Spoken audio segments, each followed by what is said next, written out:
I swore to God for the 100th time, I will never do this again. I didn't know where to begin. I was trapped, wrapped in a pile of my sin, begging for freedom.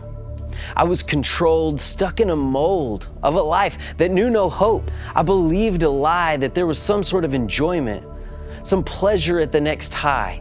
But it was never enough. No ecstasy ever came, just shame and humiliation with no one to blame. I had to confine all of the pain, afraid to let someone into the shame. Isolation was all I knew. There was no one there to help me get through. It was like an avalanche running down a mountain. Nothing to hold on to, just chaos. The pain and shame drove me to hide who I really was inside. It was as if my cry couldn't make it to the sky. I needed help. I couldn't do it alone. It was a desperate hour with nowhere to go. I had perfected how to numb the pain, but that was no life, there was no gain. I kept turning back again and again, pinned down to this life of sin. On the outside, I looked okay, but if you know what I know, I doubt you would feel that way. My heart skipping a beat, afraid of the lies that might get out about me, so I would fall on my knees and beg God to take it from me, all the while trying to do it in my own strength, alone with no one there behind me. But finally, when I told another soul, it was as if God finally heard me. My life began to turn like a ship at sea. I heard His call and went to see a hope He was offering me. Once I let it all out, the sin began to die that lived inside me. I cannot, could not, won't do this alone. This freedom finally came home.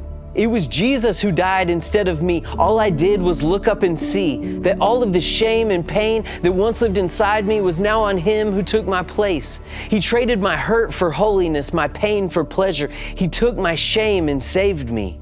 At last, there was hope. I got off of that slope that took me to despair.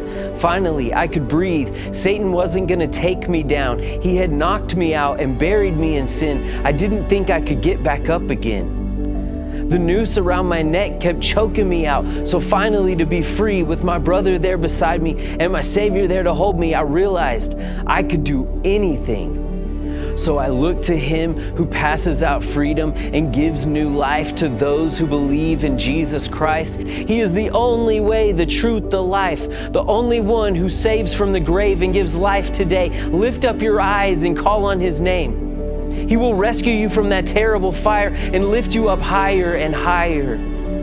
He loves you so much, He came to take the blame. You don't have to hide who you are inside. He's inviting you into the family, not a broken one, but a holy one. He's the only one who can save you from all you have done. You don't have to be alone. Come home, my son.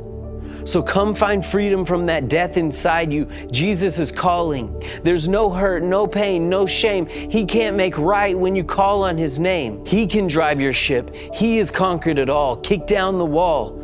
So when I fell on my knees and prayed to God, I am yours, come take it from me, He did. And now I can finally see that it is by faith that Jesus sets sinners free.